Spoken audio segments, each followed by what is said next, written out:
I'm standing in my office at 11 p.m. on a Thursday, staring at bank statements that just destroyed my 12-year marriage, and I'm not even surprised. My wife Jessica thinks I'm working late again, which is partially true. What she doesn't know is that I've been working late for the past 3 weeks, specifically to avoid going home to her. And what she really doesn't know is that I just discovered she's been systematically draining our accounts to fund a life I'm not part of. My name is Marcus Webb, and I'm a financial analyst for Redstone Capital in Chicago. I make good money, the kind that affords a Lincoln Park condo with lake views and a lifestyle my father could never have imagined. Jessica is a pharmaceutical sales rep, always traveling, always at conferences, always networking. We met when we were both climbing our respective corporate ladders, two ambitious people who thought partnership meant building an empire together. The cracks started showing about 18 months ago, but I was too busy analyzing other people's finances to notice my own marriage was bankrupt. Jessica became distant. Her business trips increased from twice a month to twice a week. She started working out obsessively, changed her style, got a new haircut. All the classic signs I would have recognized in anyone else's life, but was too close to see in my own. Sex became scheduled, mechanical, something she endured rather than enjoyed. We'd gone from passionate nights to perfunctory encounters that left me feeling more alone than celibacy ever could. I told myself it was stress, that her job was demanding, that we'd reconnect when things calmed down. But things never calmed down. They just got quieter, colder, more polite. The discovery happened by accident. I was reconciling our joint accounts for tax preparation when I noticed irregular transfers. 500 here, 1,000 there, sometimes 2,000 at once. They'd been going on for 8 months, always to an account I didn't recognize. At first, I thought it might be fraud, identity theft. I almost felt relieved that there was an external explanation for the financial discrepancies. Then I found the statements she'd hidden in her home office, tucked inside a file labeled medical records because she knew I'd never look there. The account belonged to her, opened 6 months into what I now realized was an affair. But these weren't just affair expenses. This was a complete parallel life. Rent payments for an apartment in River North, furniture purchases from high-end stores, utilities, streaming services, grocery deliveries. She was maintaining a second residence, and judging by the amounts, she wasn't living there alone. The apartment was costing $3,200 a month, furnished with another $15,000 worth of purchases over 3 months. Add in the regular charges at expensive restaurants, weekend trips to Milwaukee and Indianapolis, and she'd burned through $47,000 of our joint savings. $47,000 to build a life that didn't include me. I sat in her office for 2 hours, going through every statement, every receipt, building a timeline that told a story I wished I didn't understand. The affair had started during a pharmaceutical conference in Minneapolis last year. Hotel charges showed she'd upgraded from her standard single room to a suite. Dinner bills for two at places far too expensive for solo dining. Then the pattern repeated in Denver, Phoenix, Seattle. She'd met someone at that conference, someone who apparently traveled in the same circuits, who showed up in the same cities at the same times. And instead of ending it after a weekend mistake, she decided to build a whole secret existence around it. The apartment lease started in January. According to the paperwork I found, she'd signed a year-long lease with an option to renew. She was planning long-term. This wasn't a fling or a crisis. This was a calculated decision to maintain two lives simultaneously, keeping me as the financial foundation while building her real future with someone else. I photographed everything, every statement, every receipt, every piece of evidence that proved what she'd been doing. Then I put everything back exactly as I'd found it and walked out of her office. I didn't confront her. I didn't scream or break things or demand explanations. I did what I do best. I analyzed the situation and developed a strategy. Jessica came home around midnight, breezing in with apologies about a client dinner that ran late. She kissed my cheek with the same casual affection you'd show a roommate, asked if I'd eaten, poured herself wine. I watched her perform normalcy and realized she was good at it. She'd been performing for 8 months, maybe longer, and I'd been too trusting or too stupid to notice.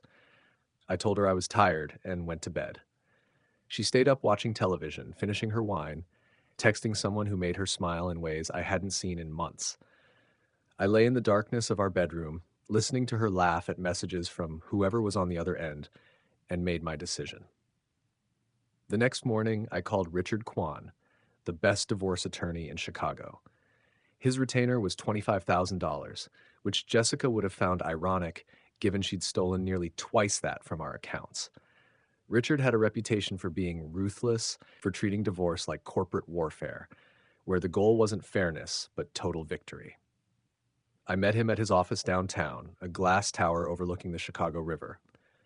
Richard was exactly what you'd expect: mid-50s, expensive suit, the kind of handshake that communicated he was in complete control. I laid out everything I'd found, showed him the evidence, explained the financial details with the precision of my profession. Richard listened without interrupting, occasionally making notes on his tablet. When I finished, he looked up with the expression of someone who'd just been handed a winning lottery ticket. Mr. Webb, Illinois is an equitable distribution state, which means marital assets are divided fairly, not necessarily equally. The fact that your wife has been misappropriating joint funds to maintain an extramarital relationship significantly impacts what fair means in this context. We're going to take her apart. He explained the strategy. Document everything. Establish a pattern of deception and financial misconduct, file for divorce citing adultery, and pursue full restitution of the misappropriated funds plus damages. We'd freeze the joint accounts, secure my separate assets, and leave her scrambling to explain to a judge why she'd stolen nearly $50,000 to fund an affair. I authorized Richard to proceed immediately. I didn't want time to second-guess myself, to fall victim to sunk cost fallacy or misplaced loyalty. The marriage was over. It had been over for months. I'd just been too blind to see it. Now I was going to end it on my terms, not hers. The plan was simple but devastating. Richard would have Jessica served at work, at her pharmaceutical company's downtown office, during a team meeting she'd mentioned was scheduled for Thursday afternoon. Maximum embarrassment, maximum impact. The divorce papers would include a motion to freeze all joint accounts and a detailed accounting of her financial misconduct. Wednesday night, Jessica came home earlier than usual, almost cheerful. She suggested we order Thai food and watch a movie, like we were a normal couple instead of strangers sharing an address. I agreed, played along, made small talk about our respective days. She had no idea that Richard's process server already had her work address or that tomorrow her carefully constructed double life would implode. I watched her eat pad thai and laugh at the movie and felt absolutely nothing. No anger, no sadness, no regret. Just a cold certainty that I was doing exactly what needed to be done. Thursday afternoon, I was in a client meeting when my phone buzzed with a text from Richard. Package delivered. Expect fireworks. 20 minutes later, Jessica called. I let it go to voicemail. She called again. Voicemail. Then texts started flooding in, each one more frantic than the last. Marcus, what the hell is this? You had me served at work? Call me right now. This is insane. We need to talk. You can't do this to me. I silenced on my phone and finished my meeting.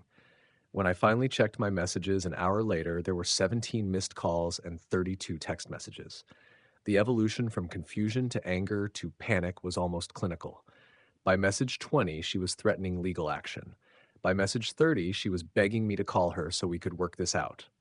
I didn't respond. Richard had been clear. No contact, no explanations, no engagement. Every word could be used against me. Let her panic. Let her call whoever she'd been building that River North life with and realize he wasn't going to solve this problem for her. I went to a hotel that night, a nice one near my office. I ordered room service, worked on my laptop, and tried to process what I was feeling. The strange thing was how calm I felt. No rage, no despair, just a quiet relief that I'd finally stopped pretending everything was fine. Jessica showed up at my office Friday morning. Security called to tell me she was in the lobby, demanding to see me. I told them I wasn't available and to have her contact my attorney if she needed to communicate. I watched from my window as security escorted her out, her professional composure cracking as she realized I wasn't going to give her the confrontation she wanted. The divorce proceeded with mechanical efficiency. Richard filed motions to freeze accounts, to secure assets, to depose Jessica about the apartment and the affair. Her attorney, a nervous young associate who was clearly out of his depth, tried to argue that the apartment was a personal space Jessica needed for work travel, that the expenses were misunderstood, that I was being unreasonable. Richard destroyed those arguments with documentation. The apartment lease listed 2 occupants. The furniture purchases included items like gaming systems and men's clothing in sizes that didn't fit Jessica. Credit card statements showed charges at stores Jessica had never shopped at, purchases that clearly weren't made by her. Then, Richard brought in his investigator's report. Jessica's affair partner was named Kyle Brennan, a pharmaceutical sales rep from a competing company. Married, 2 kids in the suburbs, a wife who had no idea he was maintaining a second life with Jessica in River North. The investigator had photos, detailed timelines, even testimony from the apartment building's doorman about their comings and goings.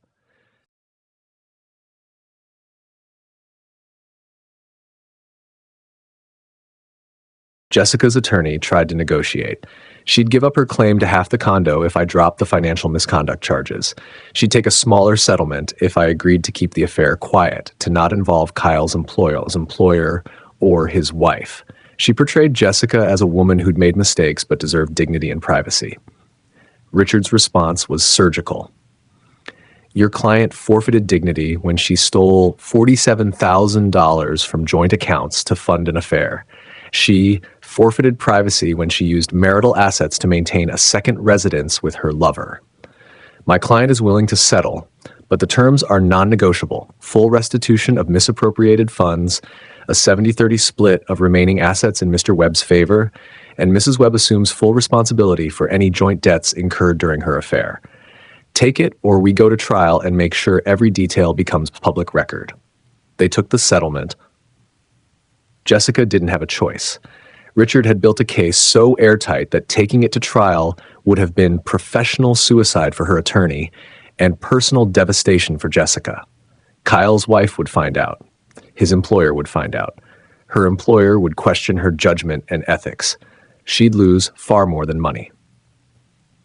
The final settlement conference was the first time I'd seen Jessica in person since having her served. She looked terrible. Weight loss, dark circles, the kind of exhaustion that comes from watching your carefully constructed life collapse. Her attorney tried to create space for some kind of conversation between us, suggesting we might want private words before signing the final papers. I declined. There was nothing to say. Jessica had made her choices, built her secret life, stolen our money to fund it. I was simply responding to those choices with appropriate consequences. Anything she wanted to say now was too late and irrelevant. She tried anyway. Marcus, please, can we just talk for 5 minutes? Alone? No. Sign the papers, Jessica. I made mistakes, but what you're doing, it's cruel. What's cruel is stealing $47,000 to build a life with another man while pretending to be my wife. Sign the papers. Her attorney touched her arm, whispered something. Jessica's hands shook as she picked up the pen. She looked at me one more time, maybe hoping for some crack in my resolve, some sign that the man she'd married still existed under the cold stranger sitting across from her. That man was gone. She'd killed him with every lie, every secret transfer, every night spent in that River North apartment while I waited at home like an idiot. This new man, the one who'd hired Richard Kwan and documented her betrayal and refused to negotiate, this was who she'd created through her choices. She signed. I signed. Richard witnessed. Jessica's attorney looked relieved it was over. We all stood, shook hands with the mechanical courtesy of business associates concluding a transaction. Because that's what it was. A transaction, not the dissolution of a partnership built on love and trust. Those things had died months ago. We were just making it official. I walked out of that conference room, took the elevator down 43 floors, and stepped out into a Chicago afternoon that felt different, somehow. Lighter, cleaner, free of the weight I'd been carrying for 18 months without fully understanding it. The condo sold fast. Chicago real estate was hot, and a Lincoln Park place with lake views practically sold itself. I took the equity, paid off Richard's fees, and had enough left over to put a down payment on a smaller place in Evanston. Closer to the lake, farther from downtown, away from every restaurant and bar and street corner that reminded me of the life I'd thought I was living. I ran into Kyle's wife by accident 6 months later. She was at a coffee shop in Evanston with her two kids, looking tired but determined. She recognized me somehow. Maybe from photos Jessica had kept, maybe from social media stalking during the divorce. She approached me hesitantly while her kids played with building blocks at the next table. "You're Marcus, right?" "Jessica's ex-husband?" I nodded, wary of where this was going. "I wanted to thank you. Your attorney's investigation, Richard Kwan's report, it gave me everything I needed for my own divorce. Kyle tried to lie about the whole thing, said it was just a work friendship that got misinterpreted. But your documentation proved he'd been living a double life for almost a year, so thank you. You probably saved me years of being lied to." She walked away before I could respond, gathering her kids and leaving me with my coffee and the strange realization that my devastation had somehow helped someone else escape theirs. It didn't make what Jessica did hurt less, but it added a layer of meaning to the scorched earth approach I'd taken. My life rebuilt itself slowly. Work provided structure and purpose. I made senior analyst, then associate director, climbing the ladder I'd neglected while my marriage was dying. I started cycling again, something I'd loved in my 20s but had abandoned for couples activities that Jessica had inevitably canceled for work emergencies. I dated eventually, though it took over a year before I could trust someone enough to try. The first few attempts were awkward, complicated by my obvious trust issues and tendency to analyze every statement for hidden meanings. But slowly, I learned to separate past damage from present possibilities. I met Rachel at a charity cycling event. She was a trauma surgeon, which meant she understood long hours and demanding careers in ways Jessica never had. We took it slow, built something based on honesty and actual compatibility rather than shared ambition and mutual convenience. When I told her about Jessica, about the affair and the secret apartment and the divorce, Rachel listened without judgment.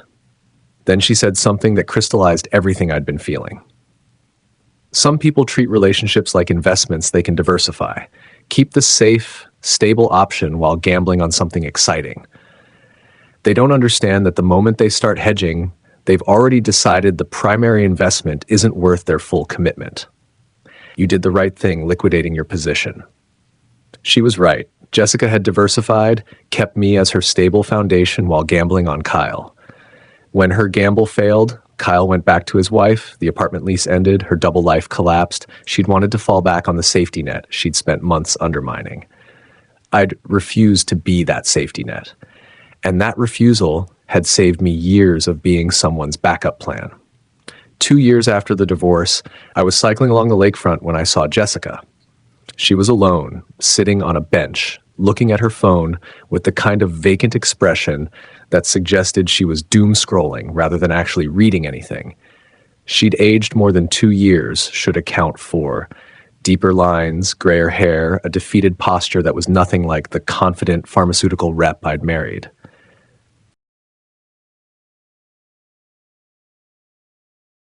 I could have cycled past, pretended I hadn't seen her, but something made me stop. Not nostalgia or lingering affection, just curiosity about how her story had played out. "Jessica." She looked up, startled, then resigned. "Marcus." "Hey, how are you?" She laughed, but it sounded hollow. "Honestly? Not great. Lost my job 6 months ago. Turns out funding an affair with company funds is frowned upon. They did an audit after the divorce became public. Kyle's back with his wife when just pretending I never existed. I'm living in a studio in Pilsen and working contract sales jobs. So, yeah, not great. I should have felt vindicated or satisfied. Instead, I just felt tired. I'm sorry to hear that. Are you? Really?" The bitterness in her voice was sharp. "You destroyed my life, Marcus. You could have just divorced me quietly, but you had to make it a spectacle. You had to expose everything, ruin my career, make sure I lost everything. The old Marcus might have gotten defensive, might have argued or felt guilty. This Marcus just shook his head. I documented what you did. I held you accountable for stealing from our marriage to build a life with someone else. Your choices destroyed your life, Jessica. I just refused to go down with you." She didn't have a response to that. We stood in uncomfortable silence for a moment. Two people who'd once promised to build a life together, now unable to find anything to say. Finally, I nodded toward the lake path. I need to finish my ride. Take care of yourself, Jessica. I cycled away without looking back, leaving her on that bench with her phone and her regrets. I felt nothing. No triumph, no sympathy, no lingering attachment. Just the relief of being finally free from someone who'd treated our marriage like a convenient arrangement rather than a sacred commitment. Rachel and I got engaged 8 months later. No drama, no grand gestures, just a quiet proposal in her apartment after a long conversation about what we both wanted from life. We married in a small ceremony with close friends and family, no spectacle or performance, just two people who'd both been hurt before choosing to build something genuine together. I never saw Jessica again after that day on the lakefront. I heard through mutual acquaintances that she'd moved to Indianapolis, started over somewhere nobody knew her story. I hoped she found peace, or at least learned something from the wreckage of her choices. But mostly, I stopped thinking about her at all. The marriage that had once defined my identity became just a chapter in my history, an important one, a painful one, but ultimately just one part of a much larger story that was still being written. My name is Marcus Webb. I'm a financial analyst, a husband, a cyclist, and a man who learned that the hardest thing you can do is walk away from someone who treats you like an option while you treat them like a priority. I learned that love without honesty is just comfortable deception. I learned that sometimes the cruelest thing you can do is to be kind to someone who's destroying you. The condo in Lincoln Park is gone, sold to a young couple with dreams that might work out better than mine did. The marriage that was supposed to last forever lasted just long enough to teach me who I didn't want to be. The woman I thought I'd spend my life with revealed herself to be someone I barely recognized and certainly didn't respect. But the lake is still there. The cycling paths are still waiting. And the life I built from the ruins, a life based on honesty, respect, and genuine partnership, is more valuable than anything I lost when I walked away from comfortable lies. Standing here now, married to someone who values truth over convenience, I realize Jessica did me a favor. She forced me to face reality, to choose self-respect over nostalgia, to demand better than comfortable deception. The divorce cost me money and time and a version of myself that I had outgrown anyway, but it gave me back something more valuable. The knowledge that I could survive betrayal, demand accountability, and build something better from the ashes of what failed. Jessica wanted security and excitement, stability and passion, me and Kyle simultaneously. She got neither, because that's what happens when you try to build a life on deception and stolen funds. You end up alone in a studio apartment in Pilsen, doom-scrolling on a lakefront bench, wondering how everything went so wrong. I got something different. I got clarity, integrity, and a partner who chooses me every day, not because I'm convenient or financially stable, but because we actually love and respect each other. That's not the happy ending I imagined at 30 when I married Jessica, but it's a better one than I could have had if I'd stayed with someone who treated our marriage like a hedge fund to diversify. The lakefront glitters in the Chicago sun. Rachel is waiting at home with plans for dinner and conversation and the kind of easy intimacy that doesn't require performance or pretense.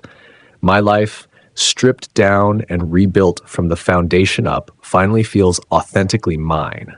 And somewhere in Indianapolis, Jessica is living whatever life she built from her own choices. I don't wish her ill. I don't wish her anything at all. She's simply irrelevant to my story now. A cautionary tale about the cost of deception and the value of knowing when to walk away. The hardest thing I ever did was ending my marriage. The best thing I ever did was refusing to look back.